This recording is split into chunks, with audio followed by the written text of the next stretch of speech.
My number one advice to any young woman coming out of college is that you do not have to be a sideline reporter. There is something that has been glamorized for years about women who are in the sideline reporter role, just being the sideline reporter. And I just think there are so many more roles beyond that women can be in sports, like being a play-by-play broadcaster, like being an analyst, where we haven't seen them be as much before, but are 100%. There's so many young women out there coming out of college who are extremely capable.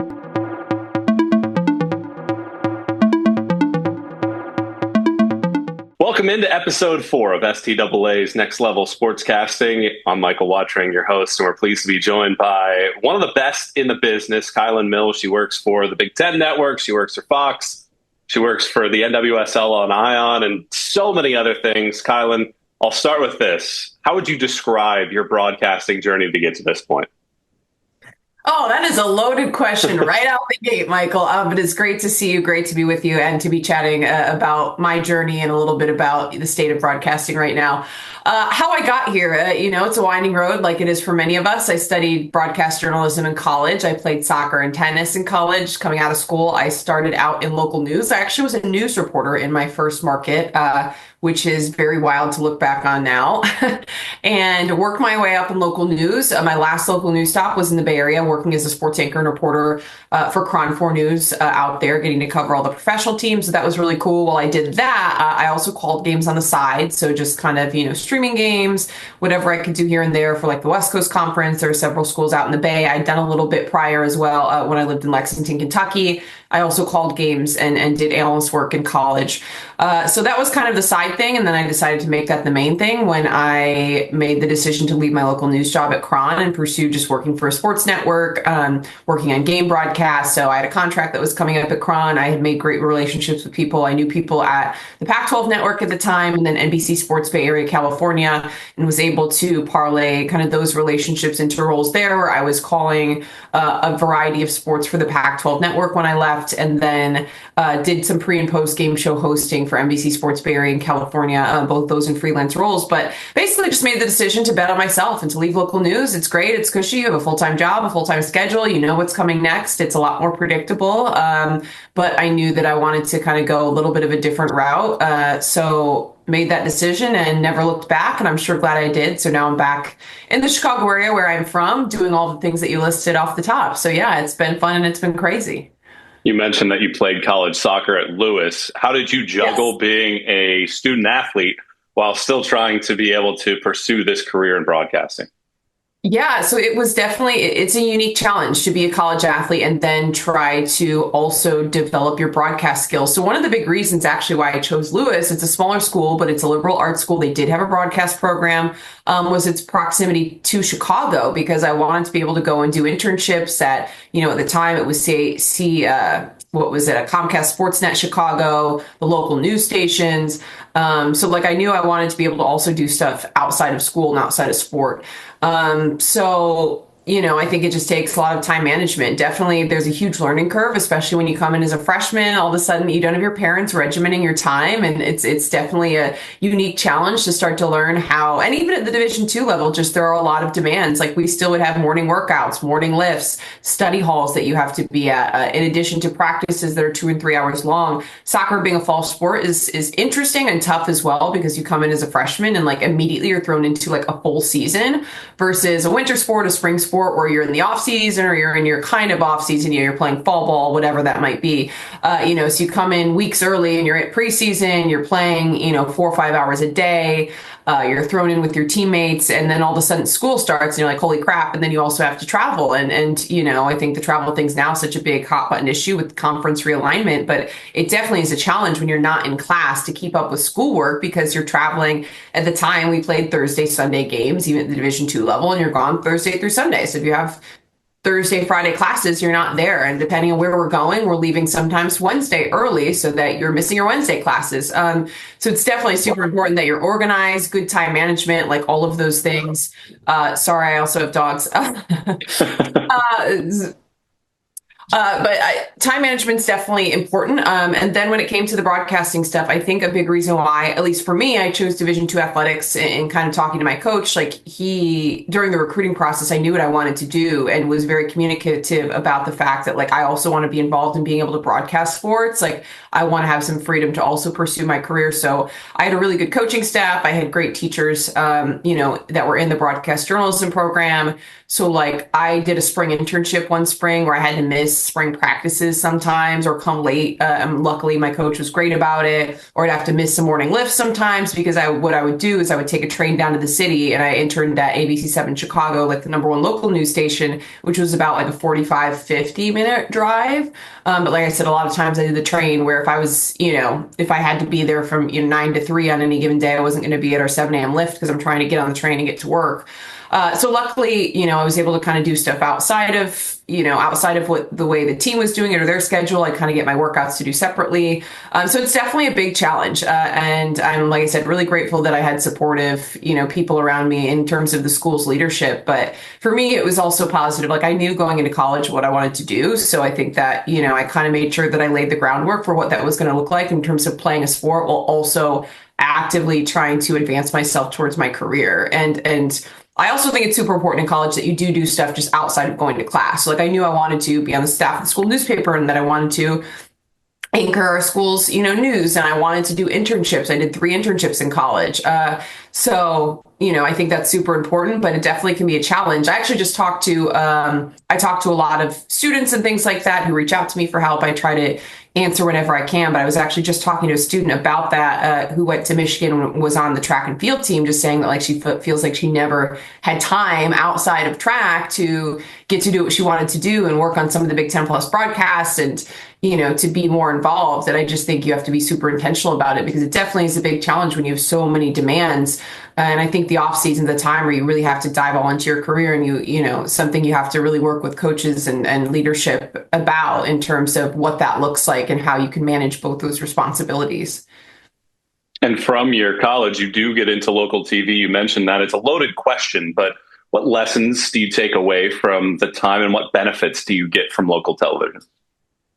So I think there are a ton of benefits from working in local television. I tell people all the time that like a lot of times come out of school and you're just kind of doing things here and there. Maybe you have a full-time job, you're doing stuff on the side, which 100% a lot of people have to do to pay the bills. Like I'm not knocking that, but the positive with local news is you're getting reps. You're getting reps every single day. You are live, or at least depending on what kind of station you're taping, but you're live and you're on TV every single day. And there are so many skills that I learned as a result of that. And I got so much better just because I do believe so much of TV, whatever role you're in, anchoring, hosting, play-by-play reporting, is just doing it. Like you can practice in the mirror at home. You definitely should be doing research, but to get better, at least for most of us, it requires a lot of reps. And to me, doing it every day versus like, hey, I'm working a full-time job and like sideline reporting for whatever the local, Division I school is for basketball season, or hey, I'm calling some games here and there. And like I said, I think play-by-play is harder just because,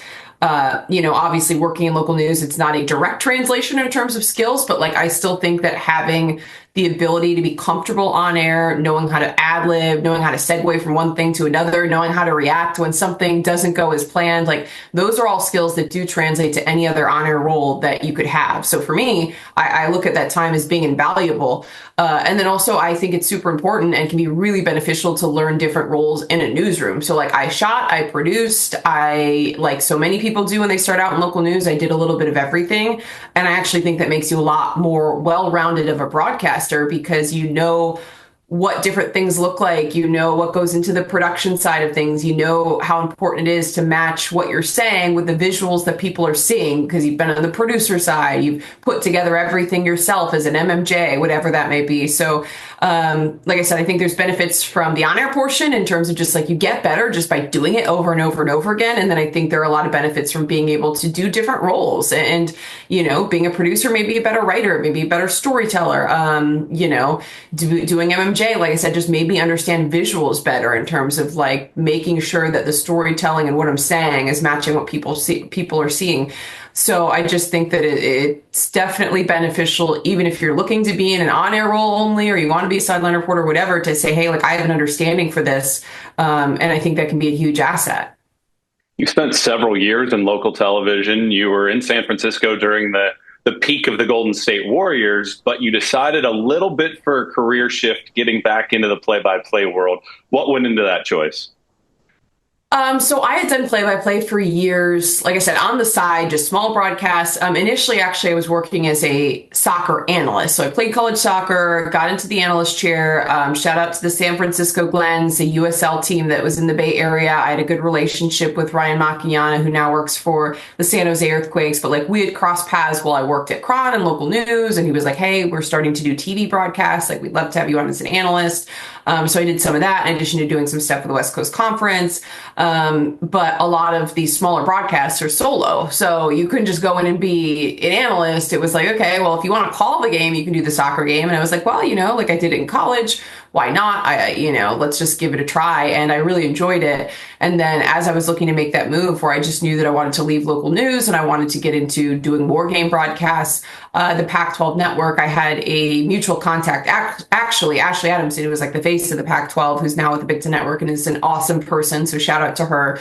Helped connect me with basically who was in charge of the Pac-12 network. And the Pac-12 network was actually going to solo broadcast for Olympic sports at the time. And this was back in 2022 before, we knew anything about the network folding and all that. But they were like, hey, like we need more female voices. And like, we definitely need someone who knows soccer, but you have to wear both hats as a play-by-play and an analyst. And I was like, well, you know what? Like, why not? Just, one of those, like, say yes to anything. Like, I had done it some. Like, did I feel great about my play-by-play abilities? Like, and did I feel great about my analyst skills? Yes. And I was like, well, like, let's just try to do both and see where this goes. Like, I think this is a great platform and opportunity for the Pac-12 network. Like, this is not, these aren't low-level broadcasts. These were amazing broadcasts. I got to call Stanford, which is an amazing soccer team that, is regularly in the conversation to go to the College Cup because I was Bay Area based. Like, it was a lot of doing Stanford and Cal.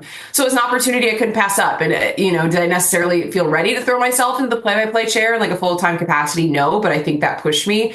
And then once I started doing it more, I really enjoyed it. And I was like, okay, well, and they asked me back. They said, will you do this basketball season? And it was, hey, do you want to do softball? And I was like, sure. And then I started stacking up more gigs that were play-by-play based. And I came to realize just what a big opportunity there was and still is for women who are in the play-by-play chair. And it just seemed like this is a way for me to stay around the game and to be in broadcasting and to be broadcasting high-level games for big networks. Where there's a need, because there's a need for more women doing it. And there's a high ceiling for women who get into this and really are committed to continuing to grow and work hard to get towards the top. So I just saw the opportunity and I was like, I should do more of this. So I just really tried to hone my craft, started working with a coach. In addition to doing what I was doing at the Pac-12 network, I lined up a couple of gigs with like local teams. WCC like was the voice of a, softball team, Santa Clara, those kinds of things to really just try to make sure that I was getting better and getting the reps at that as well. So it kind of wasn't intentional, but I'm glad that it happened because once it did, I was like, oh, being an analyst is great and it's still an option, but I really think that I should pivot and commit to doing play-by-play. And I'd done some analyst work actually filling in for the NWSL. And they were like, listen, you do a great job, but we're going a different direction for analysts. We're trying to bring in a Carly Lloyd. We're trying to bring in a whoever, people that have these big names, and I just thought to myself, again, there's an opportunity though to be a voice as a play-by-play voice. And so, like I said, I just really committed to getting reps. I did MLS Next Pro. I worked at Vista, as you do, for people who are unfamiliar, big, production house. Shout out to Mike Friedman. That gives a lot of young broadcasters opportunities to call soccer. So, I think just starting to commit to getting those reps and I just realized that where the opportunity lied and that I should really just try to go all in. Yeah, I think you make a great point there. What advice would you give to young women, maybe those even starting in college that have an idea of, hey, I might want to go local TV, but what advice would you give them to maybe doing something that is a little bit uncomfortable at first? My number one advice to any young woman coming out of college is that you do not have to be a sideline reporter. There is something that has been glamorized for years about women who are in the sideline reporter role, just being the sideline reporter. And I just think there are so many more roles beyond that women can be in sports, like being a play-by-play broadcaster, like being an analyst, where we haven't seen them be as much before, but are 100%. There's so many young women out there coming out of college who are extremely capable. So don't close yourself off to doing that just because, hey, you know what? Well, I see the side, like it's just this thing where, everyone's like, oh, well, I want to be a sideline reporter. Don't close yourself off to other opportunities and be versatile. Try everything. While you're in college, do play-by-play, do analyst work, do hosting. If you want to do sideline reporting, great, do that too. But try to, really diversify your skill set and do a little bit of everything. And then coming out of college, like don't close any doors. Like pursue anything that might be in front of you. Don't just look to be a reporter. And I just think that more women need to get into play-by-play. Like that's the bottom line. I know for me coming out of college, like I'd done it in college, but it wasn't something I thought about because there weren't many women doing it. Like 10, 12 years ago, 2013, when I was coming out of school, like you just didn't, like Lisa Byington and Kate Scott weren't NBA voices. There's Beth Mowins, but like just seeing anyone at a regional or national scale who's a woman doing that, I didn't think it was really an option because there just wasn't. And it's amazing how much has changed in the last decade in terms of women calling games or even being analysts on men's sports. Like it wasn't a thing. And now that I think hopefully young women are starting to see that's possible, I hope that some start to open up their mind to the fact that like, hey, you can be more than a sideline reporter. And this is also really fun. Like, this is awesome. Like, you're sitting courtside. Like, you are the voice of big moments. Like, you have the opportunity to be that person who brings this story to life for the viewers and in a larger capacity because you're talking the entire game. Like, it's a really, really special and cool thing that you can be the voice of some of the most amazing moments in sports. And there are so many young women who are capable of doing it that I just think haven't thought about doing it, or maybe just see the sideline reporter because that's what's been done for women, and I see Erin Andrews and that's what I want to be. And there's a lot more opportunity beyond that. So I think my number one thing is just like don't close yourself off, or don't I just think don't segue yourself into one specific thing. The biggest thing for me, I think it's allowed my career to continue to advance, is being versatile and being able to do a little bit of everything.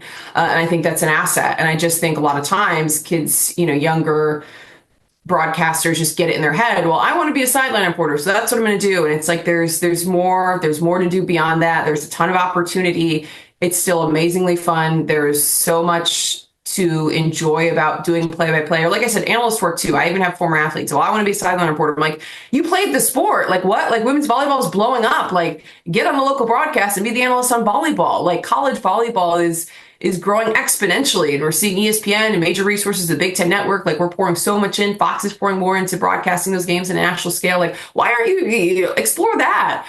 So I just think that that's the number one thing I would say. And while you're in college, like make sure that you're doing a little bit of everything for sure. And then if you do work in local news, like do stuff on the side. I mean, that's the thing. Like, I think it's hard just because coming out of college, like there's not full-time play-by-play opportunities, not full-time analyst work opportunities. Great. Well, you can do something and then try to do that as well. So there's ways to parlay it. Certainly it's a challenge starting out in this industry anytime, but I just think making sure that out the gate, you're open to doing anything is really important. I'm going to mesh a couple of the topics that you just talked about together. Yeah. You talk about the value of versatility, but you also talked about the intentionality that you need to have when you do this. You've hosted Locked On Podcast. You've been in local TV. You've been in so many different roles. How do you try to use one, be it podcast host, play-by-play, whatever, to try to benefit the skills that you have in other areas? So that's what I was getting at in terms of local news, is just the fact that being good at different things absolutely benefits you in other arenas. And I don't think, like, if I had stepped into the play-by-play chair at 22, I would have been awful.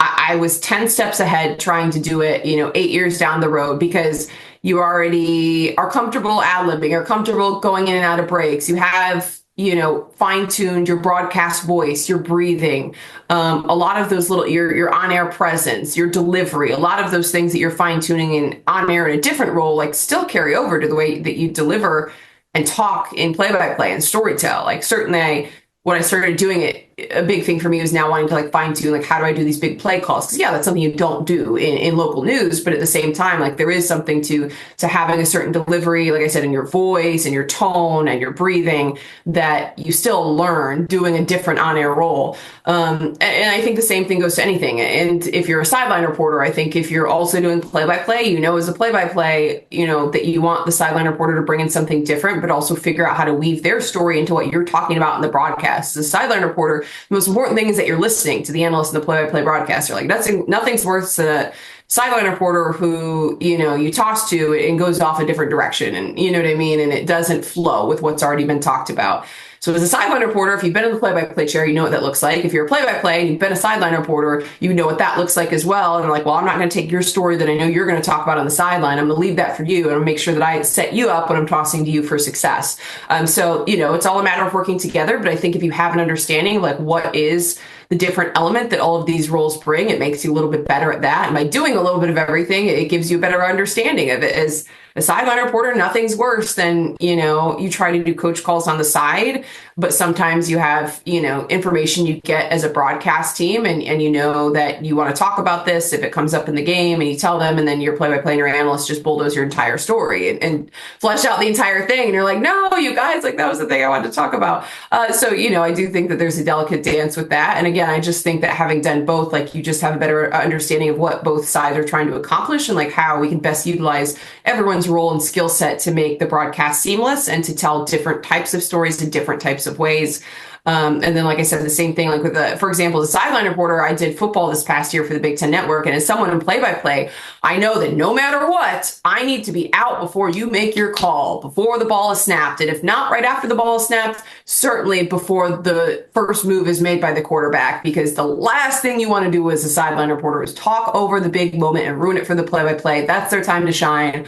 And I think having, again, that sense of awareness comes from the fact that you've been in that chair and that you really understand that that's the moment for that role to step up and shine on the broadcast. And you don't want to take that away from someone else. And you also just don't want to take away from the opportunity to build the drama around the big moment by dragging out what your storyline was on the sideline. And sometimes you have to wrap. Sometimes you don't get the last nugget in that you wanted to get. But the most important thing is that you all are setting up each other for success. And so I think it's really cool when you've done a little bit of everything that just the best way to do that. So I think that, like I said, doing sideline play-by-play analyst, like I do think that there's benefits to having done a little bit of everything and being able to, make broadcast smooth because you understand everyone's roles and a better idea of how to work together. And in terms of working in local news, like I still think that those on-air skills that you develop carry over into, if you're an analyst, you still want to have great delivery. You still need to think about your tone and your breathing and all those kinds of things. Same thing in play-by-play. Reporting, same thing. Nothing's worse than a reporter that gets in a run-on sentence and runs out of breath. And that, it's like you have to know what you're doing. And I do think that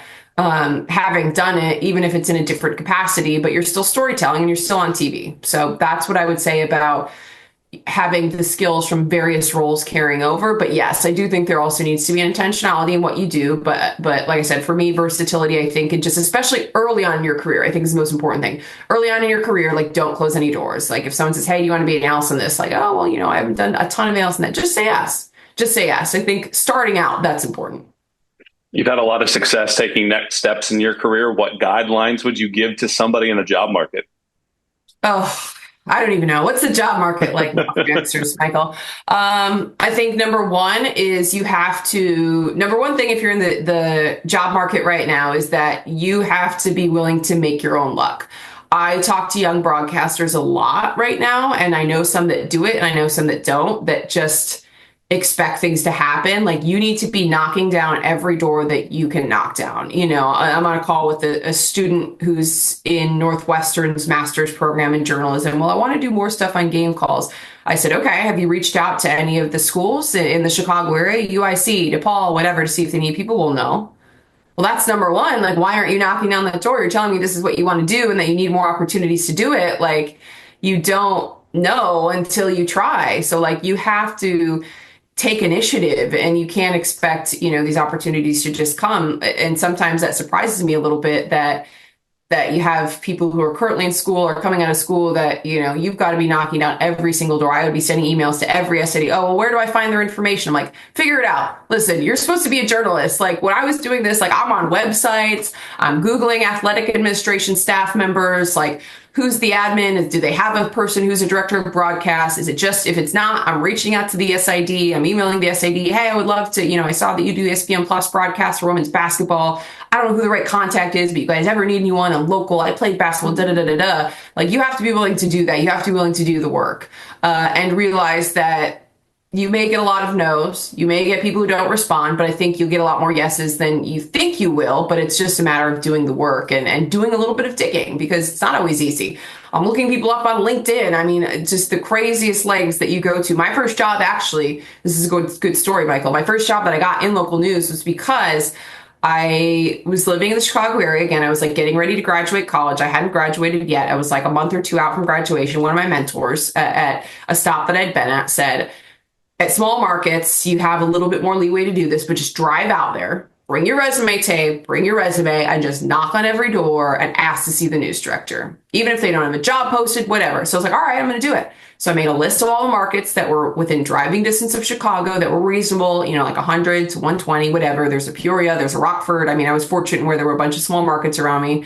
There's a Quad Cities. I was like, all right, I'm just going to go drive and I'm going to, see what happens and hope for the best. And you just don't know. So I got in the car, drove 2.5 hours to the Quad Cities and, on a Saturday while I was in college. And actually, I think it was a weekday, so I don't know what I was doing, but apparently not going to class. But so in the middle of, but whatever, month out from graduation, like this is what it needs to be a priority. And I got in the car and I drove out and knocked on some doors. And the first station that I stopped at was the station I ended up working at. The news director agrees to see me. I just went in, talked to the receptionist. Hey, I have a resume tape. I have a resume. You guys don't have an opening right now, but I would love to say hello to Heather, the news director.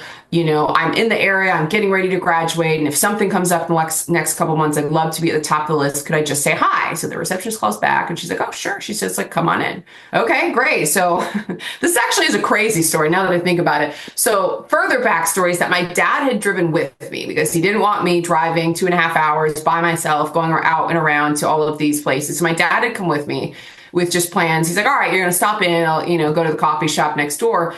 So I get called back to this news director's office. She agrees to see me. We sit down, we start chatting. She's like, yeah, we actually have, it's on sports. We have a news reporter who's about to leave. We haven't posted it yet, but like she just let us know she's not renewing her contract as most people do in a first market. But, so we're still 2 months out. But if you're interested, I would love to, interview you for the job. And she put my tape in and watched it there with her, which is the most awkward and embarrassing thing ever when you're like 22 years old. And she was like, I like what I see and had some feedback for me, whatever, looked at my resume. Wow, you've done 3 internships, like blah, blah, blah.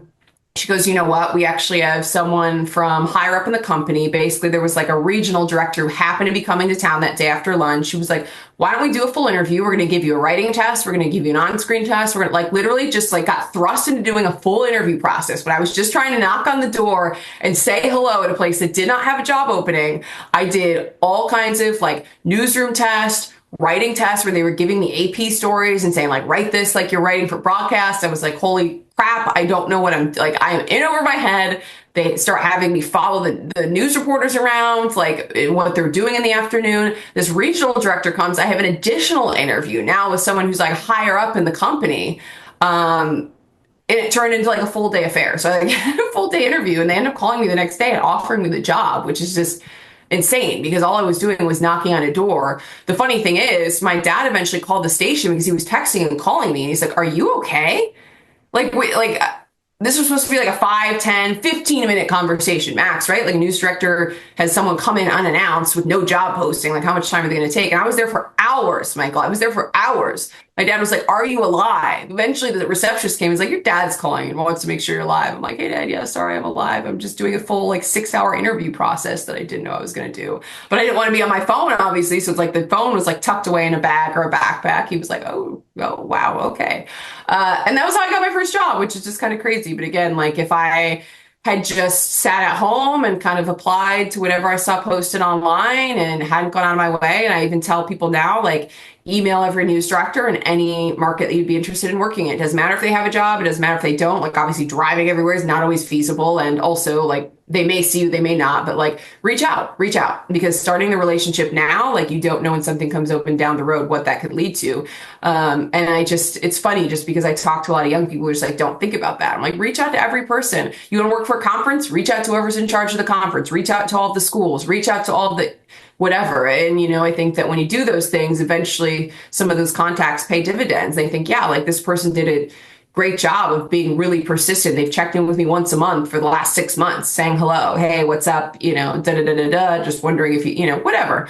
And I just think that a lot of times going out of your way and taking that time and having the initiative to do that, like I said, knocking on every door, I think that it pays off.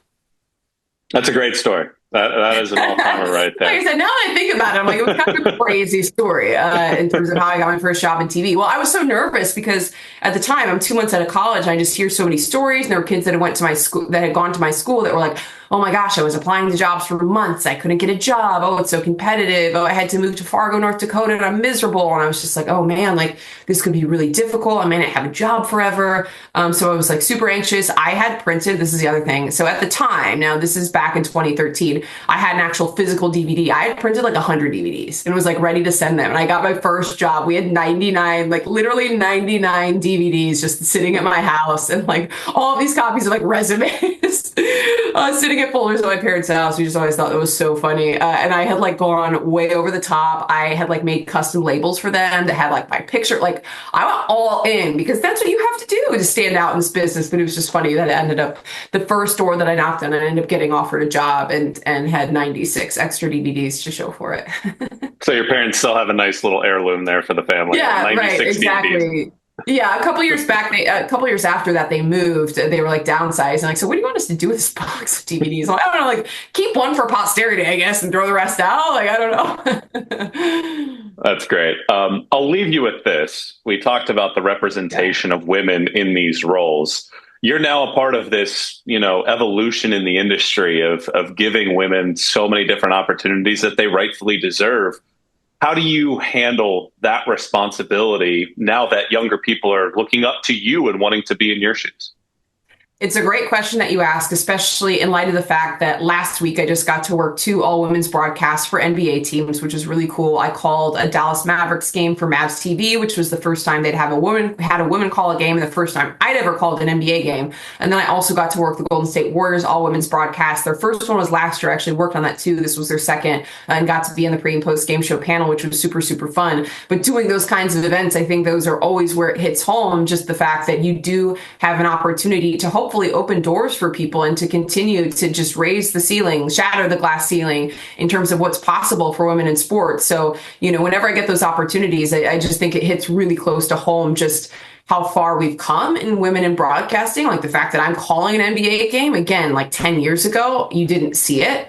There were no women who were the voices of any men's professional sports, and there still aren't. I mean, when you look at Jenny Kavnar just being named the first voice of an MLB team, there still aren't women who are voices of NHL teams. Like there's still such a long way to go, but we have taken steps. And I just think whenever I get those opportunities, it's always a really cool time to just reflect on what moment we're in for women in broadcasting.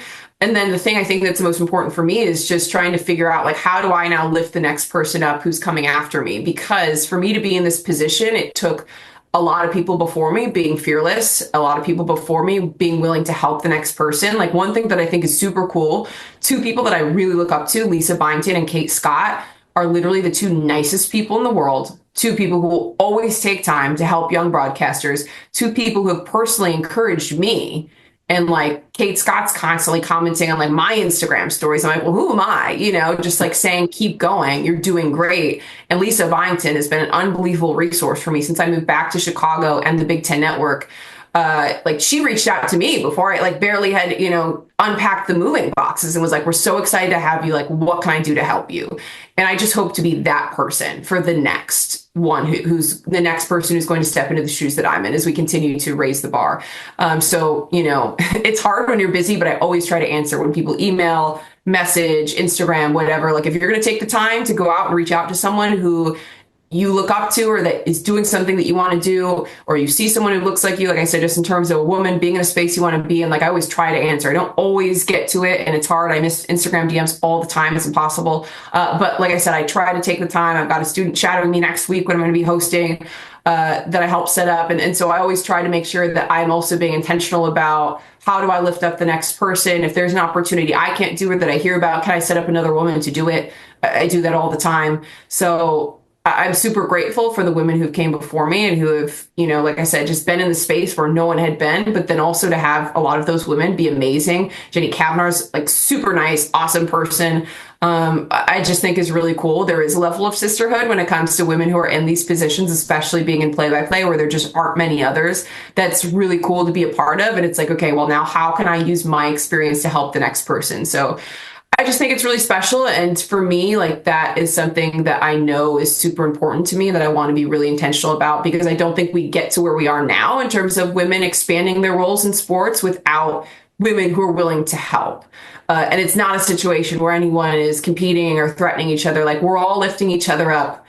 What's the saying again? Like all boats rise with a rising tide or something like that. But the point is, if we all are raising the bar for women in sports, it is bettering everyone. And every single, like I said, a lot of these women who are in positions now, I got to chat with Doris Burke, who they also were doing an all women's broadcast for ESPN the day that I was on the Mavs broadcast. We were doing it at a regional level and the national level. And like, it was just all up. It's all love. And so that's one thing that I really, really want to make sure that I am doing for the next generation. And so it's just been really cool.